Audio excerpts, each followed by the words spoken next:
Aujourd'hui, je suis avec Myriam Constant, responsable marketing, communication et coordinatrice événementielle pour le domaine Caznac, situé en Dordogne, à 30 km de Sarlat. Bonjour Myriam. Bonjour Virginie.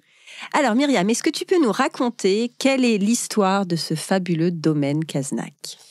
Oui, c'est une très grande histoire et donc l'histoire du domaine Caznac qui s'appelait avant Château de Caznac. Aujourd'hui, on l'appelle domaine Caznac.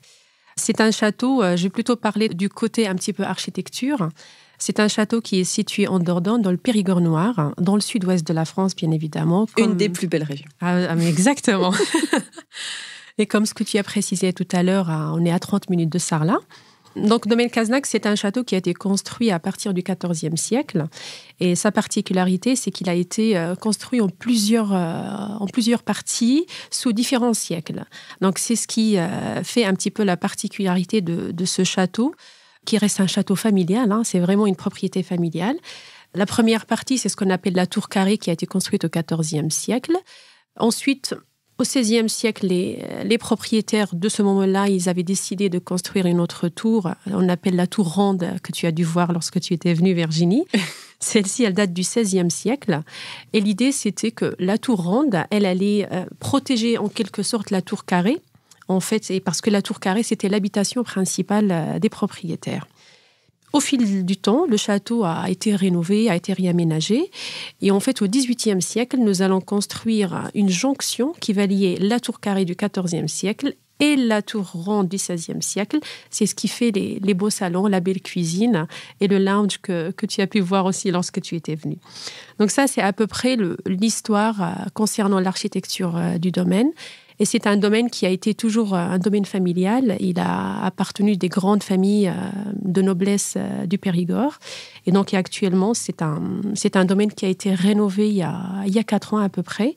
Et donc, il a été rénové, réaménagé, mais avec tout le confort vraiment qu'on peut imaginer dans un château actuellement. Alors effectivement, j'ai eu la chance d'y aller, d'y travailler, d'y dormir, de m'y émerveiller, parce que c'est vraiment un site exceptionnel. Et ce qui est très intéressant, c'est qu'il y a vraiment un accord parfait, une harmonie parfaite entre la tradition, le respect de la tradition, le respect de la culture, le respect du patrimoine architectural, et en même temps un élan de modernité qui fait qu'on ne se sent pas asphyxié par cette poussière en fait de château. Exactement, c'est ce qui est vraiment incroyable à Caznac et c'est que lorsqu'on rentre, effectivement, on ne s'attend pas à autant de confort. Oui. Plein hiver aussi, je l'expérimente tous les jours.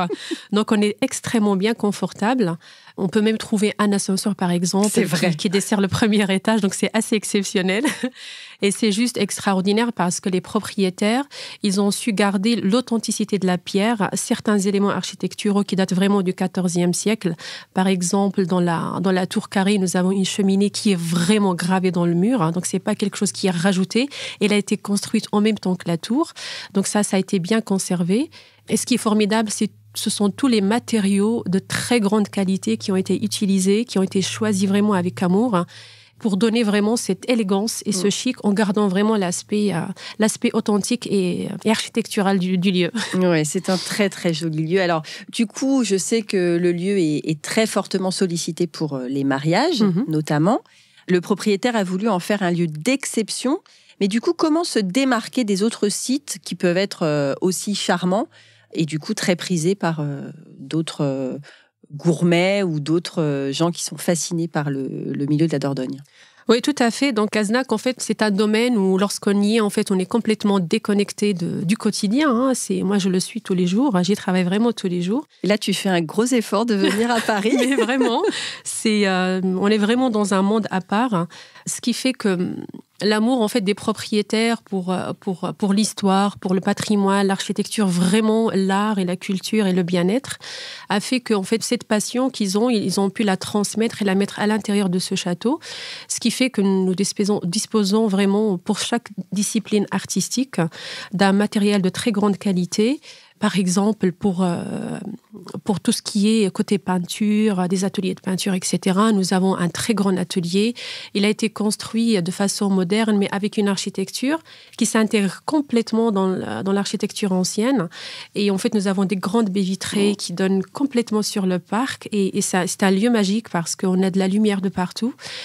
Par exemple, si on donne un exemple par rapport à l'art culinaire, la gastronomie, en fait, il y a une pièce qui a été rénovée parce que cet endroit-là existait.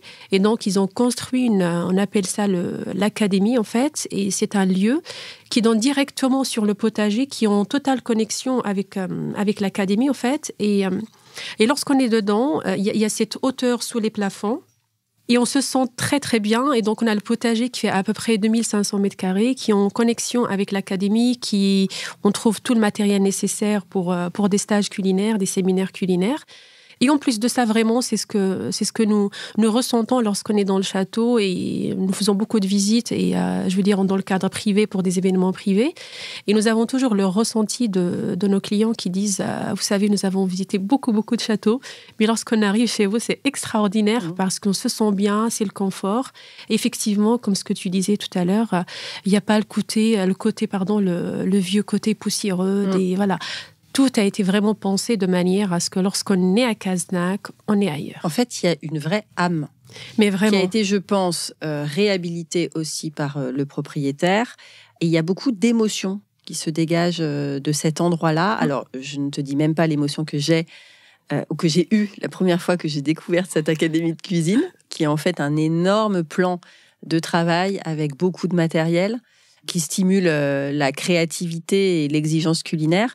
Et pour revenir sur le potager, est-ce que tu peux nous donner un exemple de ce qui est planté, récolté ? Oui, tout à fait, parce que d'ailleurs, pour faire une petite parenthèse, nous les avons utilisés dernièrement lors de notre dernier atelier. Nous avons eu un atelier de peinture en octobre, puis un atelier de photographie récemment qui vient de se terminer il y a 2 semaines. Et l'idée, en fait, c'est qu'avec ce potager-là, c'est que lorsqu'on a le chef sur place, l'idée, c'est de pouvoir utiliser nos produits.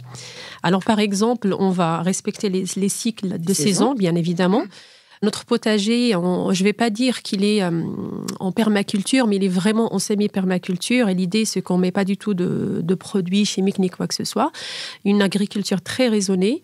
Et aussi, nous trouvons vraiment, par exemple, en ce moment, en fait, les citrouilles, les potimarrons, comment on appelle ça ? Il y a un légume qui est très spécifique d'hiver, dont je me souviens plus du nom, mais ça Le butternut. Le butternut et puis le topinambour, exactement. C'est ce qu'on vient de récolter, c'est le topinambour. Et donc, l'idée, c'est qu'on peut aller dans le potager, récolter ces légumes et venir les préparer. Et après, ce qui est chouette, c'est qu'on a toutes les herbes aromatiques. Et ça, c'est fabuleux. C'est vraiment, lorsqu'on aime les herbes aromatiques, la menthe, la ciboulette, le basilic. Les cuisiniers et les gourmands adorent les herbes aromatiques. Ah, vraiment. Et c'est incroyable. Et en plus de ça, ça fait une très jolie balade à l'intérieur du potager parce qu'il est entouré de murs et de haies naturelles.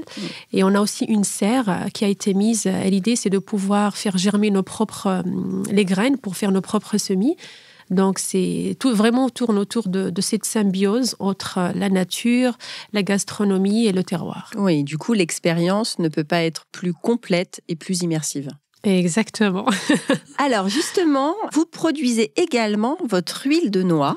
Tout à fait. Alors, comment ça se passe, les coulisses ? Alors, c'est très, très intéressant. En fait, sur le domaine, nous avons plusieurs différents types d'agriculture.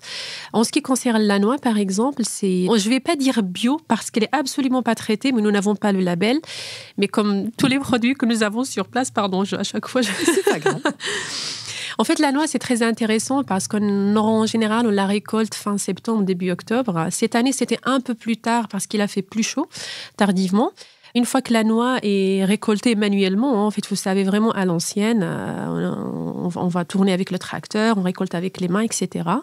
En fait, on va tout simplement... Donc, on récolte avec les mains. On les fait tomber déjà, en fait, ou pas ? Normalement, elles tombent naturellement. Ok, quand elles sont assez mûres. Prêtes. Exactement. Elles tombent. On arrive avec une espèce de rouleau qui ramasse pour ramasser la noix.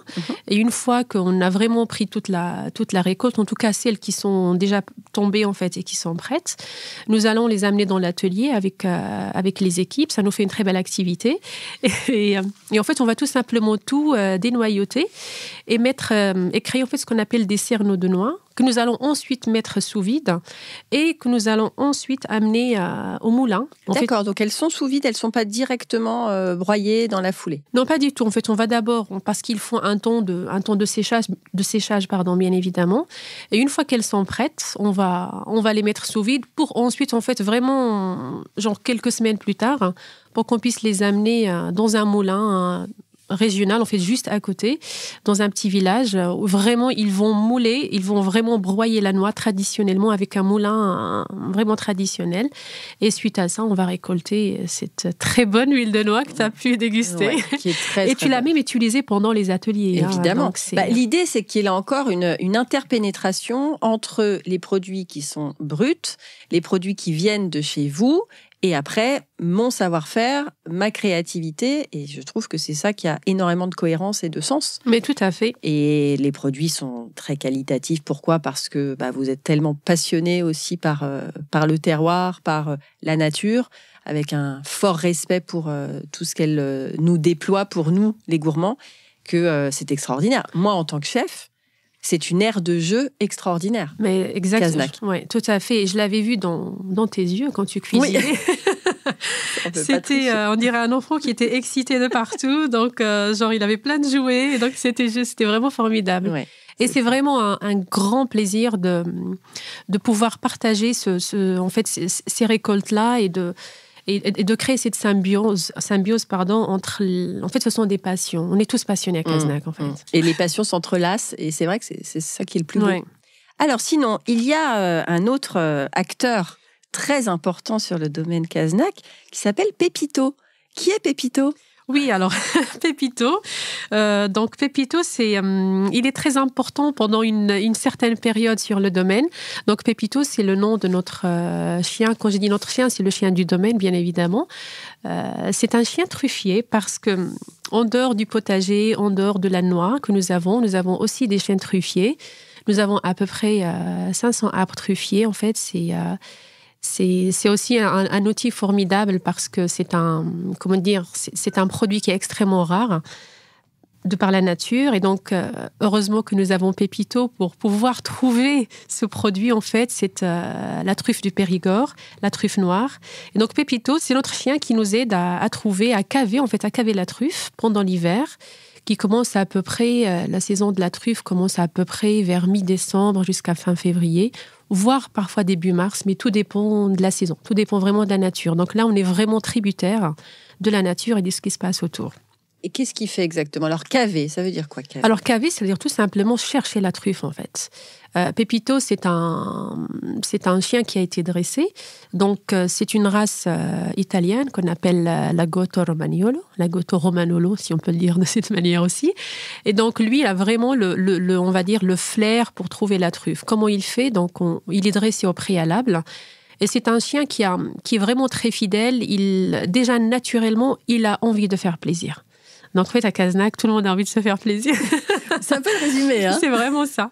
Et donc, Pépito a envie de faire plaisir à son maître. Et donc, pour remercier son maître de cette fidélité, de cette amitié, en fait, il va chercher la truffe. Et lorsqu'il va la trouver, en fait, par rapport au cochon, parce qu'on peut utiliser aussi le cochon pour trouver la truffe, lui, il va la donner à son maître. Et donc, lorsqu'on lui demande d'aller chercher la truffe, bien évidemment, donc on le suit avec une laisse, et puis lui, il va chercher. Il va nous guider, en fait, au travers de toute la truffière. Et une fois qu'il sent qu'il y a la truffe, donc il va commencer à creuser avec ses pattes. Donc, ça le rend un petit peu très excité. Une fois qu'on arrive à voir la truffe une fois que toute la terre a été enlevée, donc lui, il est très content de nous montrer la truffe. Dans ce cas-là, on va la récupérer. Et après, on va lui donner une petite récompense. Et après, il est très content. Et c'est quoi la récompense ? Un petit bout de fromage. Quel fromage ? Est-ce que c'est le fromage à la noix que... Non, pas du tout. Non. Parce qu'en fait, l'idée, c'est de garder une odeur, un goût assez neutre pour qu'il puisse continuer la recherche. Et l'année dernière, là, ça fait combien de temps, du coup, qu'il y a des truffes ? Depuis tout le temps, en fait, il y a des truffes chaque année, mais en fait, ce qui différencie, c'est la récolte et la quantité de la... Et l'année dernière, par exemple ? Alors, l'année dernière, c'était une année assez particulière parce qu'il avait fait extrêmement chaud, donc il n'a pas beaucoup plu parce que la truffe demande certaines conditions pour qu'elle puisse se développer. et notamment qu'il pleuve un petit peu l'été, parce qu'il faut qu'elle soit arrosée un minimum, et qu'il gèle l'hiver. Et c'est vrai qu'en Dordogne, moi ça fait 20 ans que j'y habite, on constate qu'il gèle de moins en moins, et les hivers sont de moins en moins rudes. Bon, ça je suis très contente, mais en même temps, pour la nature, elle a besoin de cette complexité pour que la truffe puisse pousser, en fait, tout simplement. Donc, chaque année, c'est pas du tout très clair, en fait, parce que ça différencie, tout dépend de la météo, en fait, mais vraiment. D'accord, donc là, la récolte prochaine, ce serait quoi? Janvier? Non, même à partir de mi-décembre. Mi-décembre. À partir de mi-décembre, parce que bien évidemment, la truffe est très présente à Noël, en fait.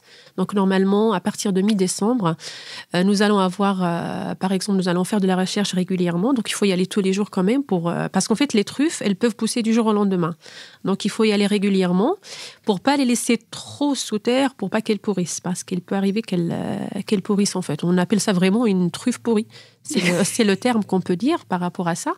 Donc, en fait, quand elle est pas bonne, elle est gorgée d'eau, etc. Donc, le mieux, c'est vraiment la prendre lorsqu'elle est prête. Et lorsqu'elle est prête, on ne peut pas se tromper au niveau de l'odeur. Super. Et du coup, mais c'est vrai que la truffe, c'est très clivant, en fait, parce que certaines personnes trouvent que ça sent le gaz. Oui.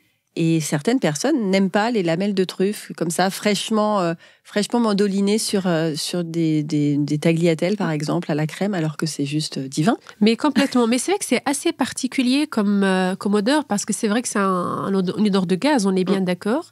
En fait, la truffe, soit on l'aime, soit on l'adore. Soit on l'adore, soit on l'aime pas. Ouais, c'est ça. Parce que l'odeur, elle peut vraiment, par exemple, si vous la mettez dans votre frigidaire, en fait, elle peut imprégner tous les produits que vous avez.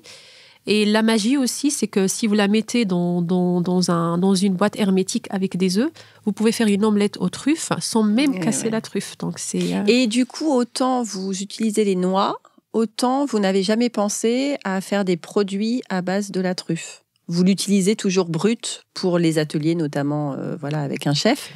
Mais vous n'avez jamais voulu la décliner Alors, en fait, ce qu'on essaie de faire, mais de manière interne, en fait, on essaie par exemple, on a eu l'habitude de faire du beurre de truffe, mais c'est quelque chose qui fait maison, c'est pas du tout commercialisé, ni quoi que ce soit. Artisanal, de dégustation entre nous. Voilà, donc on le fait de cette manière.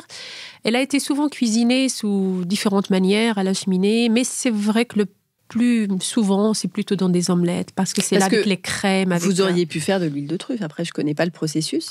Oui, c'est un peu plus complexe. C'est un peu plus complexe. Ça demande des laboratoires spécifiques, il y a des choses comme ça. Et pour l'instant, on essaye d'abord de trouver une bonne récolte. Hein. C'est le point de départ. C'est le point de départ. Donc, c'est le challenge avec la nature. Mais ça, là-dessus, je ne pourrais pas avoir de prise, malheureusement. Alors, du coup, comment les séminaires culinaires que vous comptez organiser à Cazenac avec des chefs s'inscrivent dans une démarche de promotion de la région? En fait, qu'est-ce que vous voudriez montrer à tous ceux qui viennent sur le domaine pour se faire plaisir pendant 3 jours? Alors, l'idée de nos ateliers culinaires, ou séminaires culinaires, ou d'autres ateliers, bien évidemment, c'est lorsqu'on est à Cazenac, il n'y a pas juste la partie atelier, la partie pratique, apprendre ou même se perfectionner. Il y a vraiment, lorsqu'on est à Cazenac, on est vraiment déconnecté de tout, mais on est connecté en même temps à la nature. C'est très bien dit. Donc c'est vraiment réel. Parce qu'en fait, je vais juste dire un mot qui est vrai. Parce que pour décrire Cazenac, c'est quelque chose de magique. Il faut le sentir, le vivre pour le décrire. Mais vraiment. Parce que Cazenac, c'est un lieu où on va retourner comme si on était chez soi. Mais en même temps, on va aller vers soi pour finalement se révéler à soi-même. C'est vraiment... Je te reconnais là. C'est quelque chose, c'est une sorte de reconnexion. Et lorsqu'on est là-bas, on fait une sorte d'update de soi-même. Donc, ce qui fait que c'est un lieu qui nous permet de ressentir et de croire effectivement que tous nos rêves sont réalisables, parce qu'on est devant la nature, devant cette beauté. Et la terrasse, on a une vue imprenable. Pas d'adjectif. Sur la vallée de la Dordogne. C'est tout simplement grandiose, en fait. Et en fait, dans Cazenac, on va vivre une expérience, on va vivre des émotions, on va se reconnecter et on va partager des moments. Et l'idée, c'est qu'on peut profiter aussi du fait que nous avons des produits extrêmement rares par rapport à notre région et des produits régionaux et locaux. Et donc, de promouvoir ce terroir qui est le Périgord. En fait, c'est là où on est actuellement, dans le Périgord noir. Et de pouvoir faire cette alliance entre l'art, la nature, la culture et le bien-être, parce qu'on est très bien. Non, mais c'est très bien résumé. Et surtout, ce qui est très intéressant, c'est de se dire que, c'était ma question tout à l'heure, comment Caznac se différencie des autres sites peut-être aussi majestueux et prestigieux. C'est vraiment qu'il y a quelque chose à l'intérieur de Caznac qui rentre en nous. Et Absolument. ça, tu l'as dit, mais je l'ai vraiment vécu.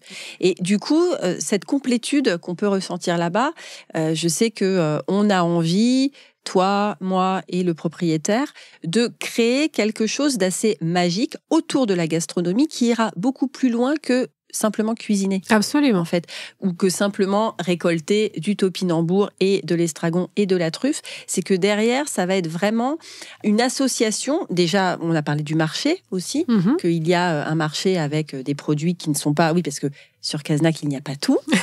Malheureusement, pas encore.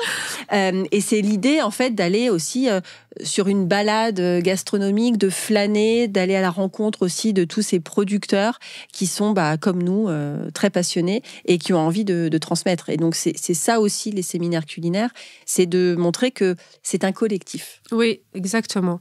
Et vraiment un moment de partage parce que tout se passe aussi par exemple, dans la salle à manger du château, qui est un endroit très, très chaleureux. Donc, l'idée aussi, ce sont des moments de discussion et d'échange aussi avec les participants et entre les participants. Donc, ce n'est pas juste, comme tu disais, venir cuisiner et récolter du topinambour. Non, c'est au-delà de ce sont des reconnexions, que ce soit entre les humains et aussi avec la nature. En tout cas, c'est comme ça que je le ressens à chaque fois on fait des ateliers. Oui, et je pense que c'est ce qu'on voudra aussi faire ressentir à ceux qui franchiront la porte de Caznac. Alors justement, à qui souhaitez-vous vous adresser pour les ateliers culinaires ? Qui peut venir, qui peut avoir envie de venir ? Quel est le programme ? Comment ça va se passer, ces séminaires ? Alors en fait, nos ateliers en général sont ouverts à toute personne qui souhaite participer à un atelier, vivre une expérience vraiment et tout ce qu'on avait dit en amont. Ça peut être des personnes qui sont passionnées, des personnes qui aiment la cuisine, des personnes qui veulent se perfectionner, des personnes qui sont débutants. Donc c'est quelque chose qui est ouvert à chaque personne qui veut venir et passer un moment très agréable. Donc non, c'est... Alors le programme, c'est vrai qu'on a prévu de faire des déjeuners, des dîners, d'aller travailler donc dans l'académie pour créer le déjeuner ou le dîner, et puis de partir aussi à l'extérieur, parce que ça fait du bien de partir de Caznac pour aimer revenir à Caznac, en rencontrant justement notamment des viticulteurs peut-être, parce qu'on n'a pas parlé de ça, mais le vin, comment ça se passe le vin en Dordogne ? Alors le vin, c'est une très bonne question. L'idée, c'est que nous avons des vignerons effectivement avec qui nous travaillons pour nos événements privés. Donc l'idée, c'est d'avoir par rapport par exemple à cet atelier culinaire, c'est l'idée de partir voir un petit peu de vin. Nous sommes à côté du Bergeracois. Donc dans le Bergeracois, il y a des producteurs, plutôt des vignerons qui font des vins de très très bonne qualité. Souvent, ce sont des vignerons, des entreprises familiales.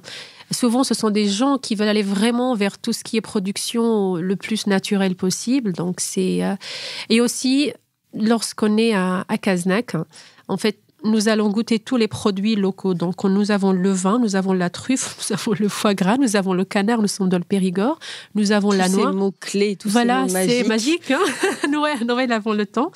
Et l'idée, c'est vraiment, c'est une sorte d'écosystème, en fait, local.